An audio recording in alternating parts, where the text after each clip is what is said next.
আল্লামা সাঈদী 13 বছর কারাগার ভোগ করেছেন। রাজাকার যে কথাটা আল্লামা সাঈদীর ব্যাপারে বলা হয়েছে, আদৌ কি কোনো পাগলও বিশ্বাস করবে এই কথা? এরপরেও আল্লামা সাঈদীকে কারাগারে রাখা হলো। এই রাজাকার এই শব্দটা এখনো কিছু লোক ব্যবহার করে। রাজাকার শব্দ ব্যবহার করেছিল ফ্যাসিস্ট স্বৈরাচার খুনি হাসিনা। আজকেও যারা আলেমদের ব্যাপারে রাজাকার শব্দ ব্যবহার করো, হাসিনা যেভাবে পলায় যাওয়া লেগেছে, তোমাদের সেই অবস্থা হবে, মনে রাখো, ঠিক না বেঠে? আল কাইসু মান দানা নাফসাহু ওয়া আমিলা লিমা বাদাল মাউত। ওই ব্যক্তি প্রকৃত জ্ঞানী, প্রকৃত বুদ্ধিমান, যে ব্যক্তি তার নিজেকে নিয়ে চিন্তা করে আত্মসমালোচনা করে যায়। মৃত্যু কাবলা আনতে মতো, মরার আগে মরো, কেমনে মরবেন চিন্তা করে দেখেন। এখন যদি আমি মারা যাই আর আমার আমল নামা যদি মিজানের পাল্লায় ওজন করা হয়, আমার জীবনের বদ আমলের পাল্লা বাড়ি হবে না নেক আমলের পাল্লা বাড়ি হবে? কোন আমলটা বাড়ি হবে একটু চিন্তা করে দেখি তো। আর মৃত্যু এটা তো যে কোনো সময় চলে আসবে। এখন সেই জন্য প্রস্তুতিটা তো আমাদেরকে 24 ঘন্টা নিয়ে রাখতে হবে। এমন নয় যে আরো 10 বছর পরে মরণ হবে, এটা এমন জানাই দেওয়া হয় নাই। এরপরে এই মিথ্যা তহমত মানুষের ব্যাপারে আমরা দেই। যেই মিথ্যা তহমত দেওয়ার কারণে অনেক সময় এক একটা মিথ্যা দোষের কারণে মানুষ 10 বছর 15-20 বছর কারাভোগ করে, ঠিক না বেঠিক? আল্লামা সাঈদী 13 বছর কারাগার ভোগ করেছেন। রাজাকার যে কথাটা আল্লামা সাঈদীর ব্যাপারে বলা হয়েছে, আদৌ কি কোনো পাগলও বিশ্বাস করবে এই কথা? এরপরেও আল্লামা সাঈদীকে কারাগারে রাখা হলো। এই রাজাকার এই শব্দটা এখনো কিছু লোক ব্যবহার করে। রাজাকার শব্দ ব্যবহার করেছিল ফ্যাসিস্ট স্বৈরাচার খুনি হাসিনা। আজকেও যারা আলেমদের ব্যাপারে রাজাকার শব্দ ব্যবহার করো, হাসিনা যেভাবে পলায় যাওয়া লেগেছে, তোমাদের সেই অবস্থা হবে, মনে রাখো, ঠিক না বেঠে? যারা আজকে আলেমদেরকে রাজাকার বলো, তোমার রাজাকার বলে কি বুঝাইতে চাও? কি বুঝাইতে চাও? হাসিনা রাজাকার বলতে বলতে তো ধ্বংস হয়েছে। তখন মানুষ বলেছিল, নিজেকেই রাজাকার বলেছিল যে তুমি কে আমি কে, রাজাকার রাজাকার, সবাই রাজাকার। রাজাকার বাদ দিয়া যারা, তোমরা কত ভালো যে তোমরা দেশেই থাকতে পারো নাই। আর তোমাদের মৃত্যু কামনা করে এখন মানুষ, ঠিক না?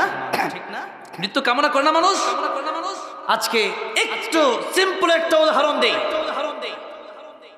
বেগম খালেদা জিয়া, সাবেক প্রধানমন্ত্রী, ওনার জন্য মানুষ দোয়া করছে না কয়েকদিন? এই কয়েকদিন দোয়া করতেছে না? উনি যে অসুস্থ, আমরাও দোয়া করছি আল্লাহ ওনাকে শিফায়ে কামেলা আজালা নসিব করেন, পড়েন আমিন। আমি বগুড়া মাহফিল থেকে যাওয়ার সময় এই 2-3 দিন আগে শুনলাম যে উনি অসুস্থ। আমি দোয়া করেছি ওনার জন্য। এরপরে আমি ব্যক্তিগতভাবে আমার পেজে লাইভ দিয়ে আমি ওনার জন্য দোয়া করেছি যে উনি আসলে মাজলুম ছিলেন। এটা তো, এই কথাটা সত্যি, উনি মাজলুম ছিলেন।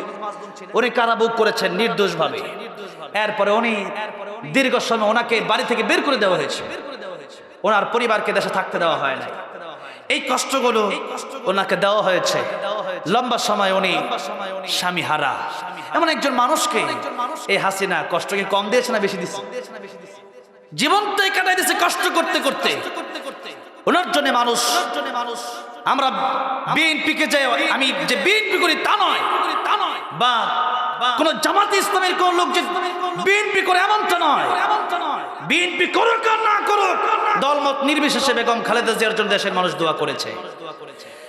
একদিকে একজনের জন্য মানুষ দোয়া করে, আরেকদিকে আরেকজন ফ্যাসিস্ট খুনি হাসিনার জন্য মানুষ বদদোয়া করে।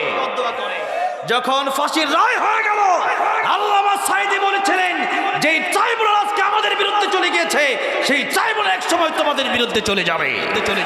আজকে আল্লামা সাঈদীর কথা ঠিকই সত্য হয়েছে। সে আল্লামা সাঈদীর কথা সত্য হয়েছে, এবং সেই হাসিনাকে মানুষ ফাঁসি দিতে পারছে না। সেজন্য জাদুঘরের সামনে এই দেশের ছাত্র জনতা তার মূর্তি বানায়া তাকে ফাঁসির কাস্টে ঝোলাইয়া আনন্দ মিছিল করেছে। বোঝা হয়ে গেছে এমন জীবন করিও গঠন, মরণে হাসিবে তুমি কাঁদিবে ভুবন। কিন্তু তারা এমন জীবন গঠন করছে যে জীবনে তারা আজকে তারা কাঁদে আর মানুষ তাদের মৃত্যু নিয়ে হাসাহাসি করে, ঠিক না বেঠে? এমন জীবন কি আমাদের গঠন করা যাবে? না। এমন জীবন করিও গঠন, মরণে হাসিবে তুমি কাঁদিবে ভুবন। মৃত্যুর সময় আমরা জান্নাতের পথ দেখব, আমরা 3 প্রশ্নের জবাব দিয়ে কবরে আরামে ঘুমাবো, আর পৃথিবীর মানুষগুলো আমাদের জন্য কাঁদবে, আর এই লোকটা বড় ভালো ছিল। এরকম হওয়ার দরকার না আমাদের? এরকম হওয়া আমাদের দরকার। আল্লাহ আমাদেরকে তুমি এক এবং নেক বানায় দাও, জোরে কোন আমিন। এবং এক এবং নেক বানায় দাও দোয়াটা করলাম কেন? আমাদের এক হতে হবে ইসলামের জন্য, ঠিক না বেঠে? এক হওয়ার দরকার আছে না নাই? ওয়াতাসিমু বিহাবলিল্লাহি জামিআ তাফাররাকু। আল্লাহর রজ্জুকে আমাদের ধরতে হবে। এখন সেই সময় আর নাই, যেই সময় যে আমরা একজন জামাত ইসলামী, একজন চরমনা, একজন হেফাজত, একজন খেলাফত, ওই দিন আমাদের আর নাই। আমাদেরকে এক হতে হবে, এক হয়ে আল্লাহর দ্বীন কায়েমের জন্য লড়াই করতে হবে, ঠিক না বেঠে? আজকে বড় ভালো লেগেছে আমার, খুলনাতে দেখেছি ইসলামী 8টি দল ঐক্যের ঘোষণা দিয়েছে। জুড়ে বলি আলহামদুলিল্লাহ। আজকের এই 8 দল ঐক্যবদ্ধ হয়ে প্রমাণ করেছে আগামীর বাংলাদেশ কোরআনের বাংলাদেশ, আগামীর বাংলাদেশ ইসলামের বাংলাদেশ, আগামীর বাংলাদেশ দ্বীন কায়েমের বাংলাদেশ, ঠিক না বেঠে? রাজি আছেন কারা কারা? দুহাত দেখতে চাই। নারে তাকবীর, নারে তাকবীর। কোরআন সুন্নাহর আলো সংসদে চালো, কোরআন সুন্নাহ যেখানে, নারে তাকবীর। আল্লাহ কবুল করেন, হাত নামান। সেই দিন আর নাই। শুধু দেখতে হবে আল্লাহ মানে কিনা, শুধু দেখতে হবে নবী মানে কিনা, দেখতে হবে নামাজ পড়ে কিনা, দেখতে হবে সে ব্যক্তিটা আল্লাহ নামে কোরবানি দেয় কিনা। এই কয়েকটা বিষয়কে সামনে রেখে ছোট ছোট আকীদা নিয়ে মারামারি করার দিন এখন নয়। এখন ইসলামের জন্য সময় এসেছে এক হওয়ার। এক যদি হতে পারেন বাংলার জমিনে তৌহিদি জনগণ ইনশাআল্লাহ বাংলার জমিনে কোরআনের রাজ কায়েম করবে ইনশাআল্লাহ। সেই জন্য কোরআনের রাজ কায়েম করার জন্য, কোরআনের এই দেশ দেখার জন্য এই মারামারি আর ফিতনা আমাদের করা যাবে না। ওয়াতাসিমু বিহাবিলিল্লাহি জামিআন ওয়া লা তাফাররাকু। মতভেদ রাখা যাবে না। যদি মতভেদ করি, এই যে 16 বছর পিঠের চামড়া থাকে নাই, খালি পিটাইছে, আবারও যদি মতভেদ করি, আবারও যদি দালালি করি, মুনাফিকি করি, তাহলে আগামী তো পিঠের চামড়া থাকবে না। আর কিছু হুজুর আছে এখন দালাল মৌলবী, এরা দালালি করে, শুধু দালালি। দালালদেরকে বলছি বাংলার জনগণ আপনাদেরকে চিহ্নিত করে রাখবে, আপনাদেরকে মুনাফিক হিসেবে আখ্যায়িত করবে যদি আপনারা এখন ইসলামের বিরুদ্ধে যান, ঠিক না বেঠে? 2 টাকার 5 টাকার লোভে ইসলাম বাদ দিয়েন না, কোরআন বাদ দিয়েন না, তাহলে বিপদে পড়বেন। তাহলে এমন সময় আসবে তখন একুল ওকুল কোন নৌকায় জায়গা পাবেন না। সেই জন্য ভালো হয়ে যান, দালাল মৌলবীরা দালালি ছেড়ে দেন ইসলামের জন্য।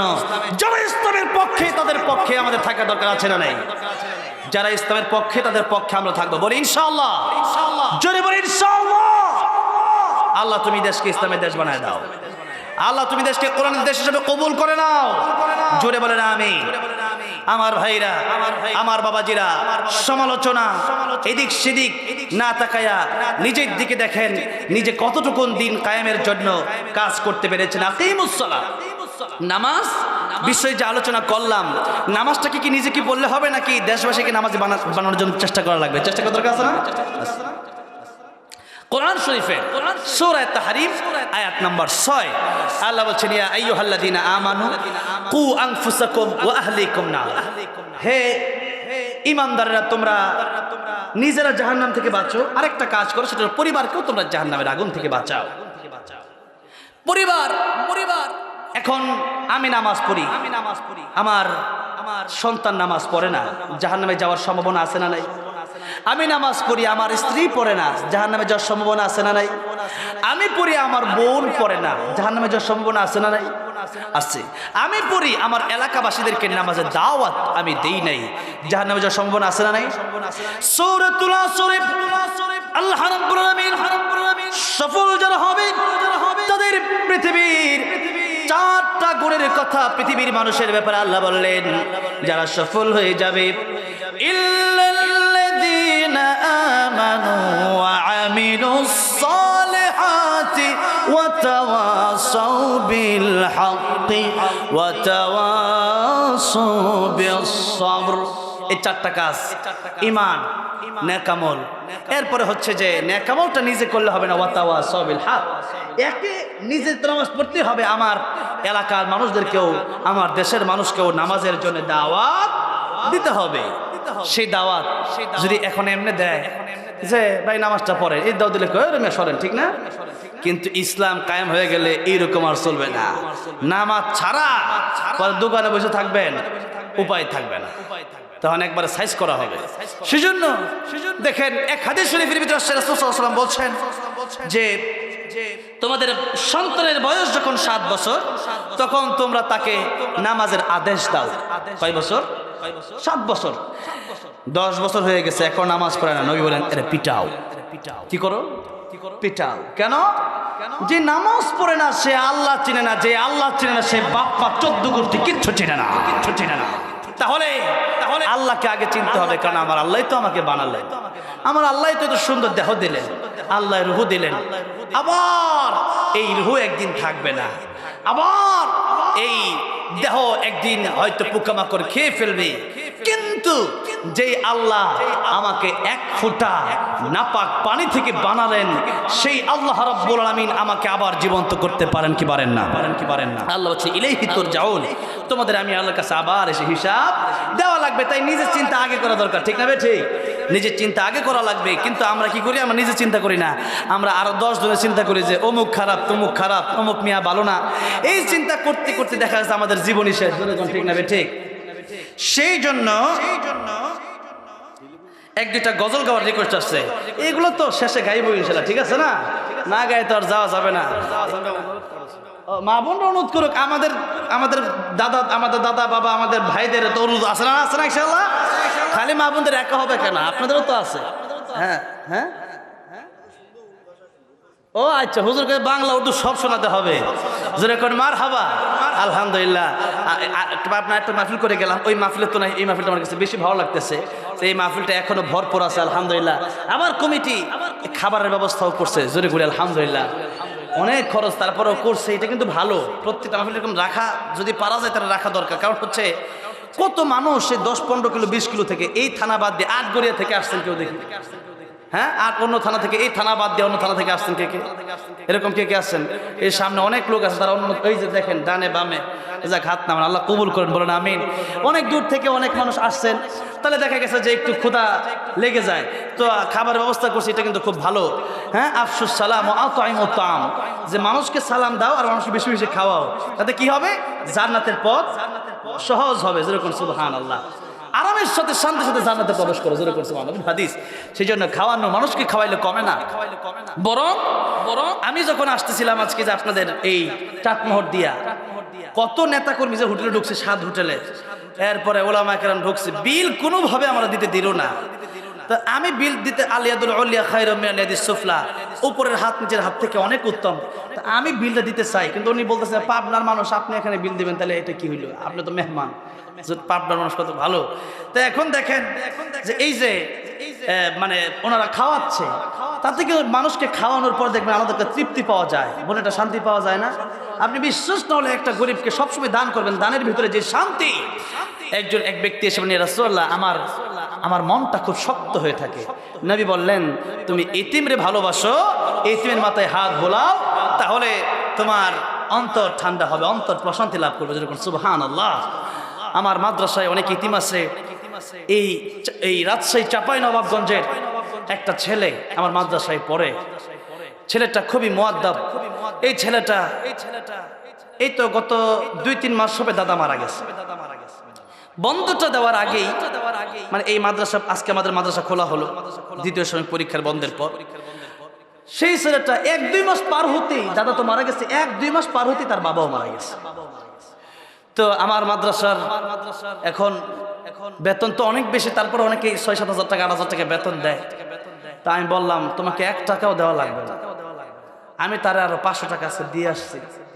মানে তাদেরকে ভালোবাসতে যে কি শান্তি অন্তরে থাকে, ওইটা যারা ভালোবাসে এতিমকে তারাই ভালো জানে। আর নবী বলেন, যারা এতিমকে ভালোবাসবে, আমি নবী, এই যে 2টা আঙ্গুল যত কাছাকাছি, আমি নবী আর সেই ব্যক্তি এত কাছাকাছি জান্নাতে থাকবো। সুবহানাল্লাহ, সুবহানাল্লাহ। সেই জন্য এতিমদের মাথায় হাত বোলাবেন, এতিমদেরকে ভালোবাসেন, যতগুলো চুল থাকবে মাথায় ততগুলো সব আপনাকে আল্লাহ দিয়ে দিবে, একবার হাত বোলালে। এই এতিমদেরকে ভালোবাসবেন, গরিব মানুষকে ভালোবাসবেন, মিসকিনদেরকে ভালোবাসবেন, মানুষকে খাওয়াবেন, এতে আপনার অন্তরে যে প্রশান্তি পাবেন, ওইটা কোটি টাকা দিয়েও পাওয়া যাবে না। ওটা শান্তি, এটা কিন্তু টাকা পয়সার বিষয় নয়। অনেকের টাকা আছে ঘুমাইতে পারে না, অনেকের টাকা আছে দেশেই থাকতে পারে নাই। হ্যাঁ, অনেকের টাকা আছে, এরপরে দেখা গেছে দুশ্চিন্তা শান্তি নেই। শান্তিটা আলাদা বিষয়, যে টাকা পয়সার সাথে সম্পৃক্ত নয়। শান্তি আছে, টাকা আছে, কিন্তু যাও ছাড়া কিচ্ছু পেটে হজম হয়। আবার দেখা গেছে যে টাকা পয়সা কম, নামাজ পড়ে 3 বেলা ঠিকই খাইতে পারতেছে, মন দিল খুব ভালো। জিগাইলেই আল্লাহ বলেন মানুষের সাথে উত্তম আচরণ করো, হাসি মুখে কথা বলো। হাসি মুখে কথা বললেই এক একটা করে সৎকার সব আল্লাহ দিয়ে দেবেন। যেরকম সুবহানাল্লাহ, হাসি মুখে কথা বলা, কুলু লিন-নাস হুসনা, মানুষের সঙ্গে হাসি মুখে কথা বলবেন। আল্লাহ বলেছে হাসি মুখে কথা বলো। হাসি মুখে কথা বলবেন, ওইটা আপনার জন্য সওয়াবের কারণ হয়ে যাবে। এই জন্য মানুষের সঙ্গে হাসি মুখে কথা বলা ওইটাও একটা মানসিক শান্তির বিষয়। সেটা সব সময় মানুষের সঙ্গে হাসি মুখে কথা বলবেন, মানুষকে খাওয়ানোর চেষ্টা করবেন, মানুষকে ভালোবাসবেন। দেখবেন এমন জায়গা থেকে আল্লাহ রিজিকের ব্যবস্থা করে দিবেন আপনি কল্পনাও করেন নাই। ওয়া ইয়ারযুকহু মিন হাইসু লা ইয়াহতাসিব, আল্লাহ বলেন এমন জায়গা থেকে আমি আল্লাহ রিজিক দেব তুমি কল্পনাও করতে পারবে না, কল্পনাও করা যাবে না। আল্লাহু আকবার। এই জন্যই যারা আল্লাহর কাজ করে এদের রিজিক যে আল্লাহ কিভাবে দেয় এটা সে ব্যক্তি কল্পনাও করতে পারে না। আল্লাহু আকবার, আল্লাহু আকবার। সেই জন্য আমরা মানুষকে বেশি বেশি খাওয়াবো বলে যেহেতু খাওয়ার ব্যবস্থা করছে সেজন্য খাওয়ার ফজিলতটা বলে দিলাম আর কি। তো ঠিক আছে, একটু সামনের দিকে যাই। গীবত, তহমত, সমালোচনা, চুগলখড়ির কারণে এক কবরে আযাব হচ্ছে, নবীজি বলেন আরেকটা কবর বাকি ছিল। আল্লাহর নবী বলেন ও আমার উম্মতেরা, আরেকটা কবরে আযাব হওয়ার কারণ হলো আরেকটা কবরে যেই ব্যক্তিটা আছে ওই ব্যক্তিটা পেশাব করার পর ঠিকভাবে পবিত্র হইতো না। এটার দুইটা কারণ থাকতে পারে। একটা হলো পেশাব করার পর অনেক সময় পুরুষের পেশাবের পর পুরুষ পেশাব করার পর 1 মিনিট 2 মিনিট কারণ 2.5 মিনিট তার পেশাব পড়তেই থাকে। বিশ্বাস না করলে আপনি টেস্ট করে দেখেন ওয়াশরুমে। তো এরপরে টিস্যু নেয় না, কি করে ডাইরেক্ট পানি নিয়ে চলে আসতেছে, কিন্তু তার পেশাব কিন্তু 1-2 মিনিট বের হচ্ছে। অথবা দেখা গেছে যে কোনো রকম একটু নিয়ে শেষ, অথবা কেউ ঢিলাও নেয় না, আমার পানিও নেয় না, একেবারেই অপবিত্র অনেকে থাকে কি থাকে না। এটা হচ্ছে এক। আরেকটা হচ্ছে পেশাব করার পর বিভিন্ন জায়গায় পেশাব করার কারণে, অনেক সময় রাস্তাঘাটে বিভিন্ন জায়গায় পেশাব করার কারণে রাস্তার সাইডে দেখবেন ওই ছিটাটা নিজের পায়ে, নিজের কাপড়ে, নিজের রানে এসে লাগে, ঠিক না? পেশাবের ছিটাটা, ওই পেশাব থেকে না বাঁচার কারণে আল্লাহর নবী বলেন আল বাউলু, বাউল শিল্পী কয় না, এই বাউলু মানে হলো পেশাব, বাউলুন নবী বলেন বাউলু, এই পেশাব থেকে এলে বাউল শিল্পী, পেশাব শিল্পী। এই জন্য কারণ হচ্ছে যারা আল্লাহ চেনে রাসূল চেনে না, এরা আবার কি এর বাউল অর্থ কি ওইটাই তো জানে না। তা বাউল আবুল দুইটা অর্থই পেশাব। এখন এই বাউলুন নয় বলেন বাউল থেকে না বাঁচার কারণে, অর্থাৎ পেশাব থেকে না বাঁচার কারণে তার কবরে সবচেয়ে ভয়ঙ্কর আযাবের একটা আযাব হবে পেশাব থেকে না বাঁচার কারণে, অপবিত্র থাকার কারণে। এবার বলেন তো দেখি, এই সমস্ত জিলাকলপ না নেওয়ার মতো ব্যক্তি আমাদের সমাজে আছে না নাই? পানিও নাই, টিলাও নাই, টিস্যুও নাই, আর খবরও নাই। আর এই অবস্থায় মাঝে মধ্যে দেখা গেছে নামাজও ফিরালা, যখন ঠিক না ঠিক। অনেক সময় দেখা গেছে যে নামাজের দরকার হয়েছে, এখন উযু আছে না নাই, শরমে লজ্জায় নামাজে দাঁড়ায় যায়। তো কেমনে আল্লাহর সিজদায় নাপাক অবস্থায়। সেই জন্য নাপাক যারা থাকবে, পবিত্র যারা হবে না, কবরের সবচেয়ে ভয়ঙ্কর তাদের আযাব, ভয়ঙ্কর আযাব তাদের হবে যারা পেশাব থেকে বাঁচবে না। তাহলে কি মনে করেন এগুলা কি এমনি কি এটা মুখস্থ তারা বিপরতাছি নাকি বোঝার জন্য বলতেছি? এগুলা মনের পকেটে নিয়ে মনে করবেন যে হুজুর তো বলছিল ওই সময়, এই কথাটা যদি না মানি, ওইটা তো হুজুরের কথা নয়, ওইটা আল্লাহর কথা ছিল, ওইটা নবীর কথা ছিল। সুতরাং আল্লাহ রাসূলের কথা না মানলে উপায় থাকবে না কবরে। তাহলে চুগলখড়ি করার কারণে কবরে আযাব হয়, একজনের কথা আরেকজনে লাগায় দেওয়া, মারামারি ফিতনা সৃষ্টি করলে কবরে আযাব হবে। আরেকটা হইল পেশাব অথবা নাপাকি থেকে না বাঁচার কারণে কবর আযাব হবে। এই দুইটা কাজ থেকে আল্লাহ আমাদেরকে হেফাজত করেন, জোরে বলেন আমিন। আরেকটু সামনে যাই, পরনিন্দা লইয়া আরেকটা কথা বলবো, ছোট্ট একটা ঘটনা বলবো। এর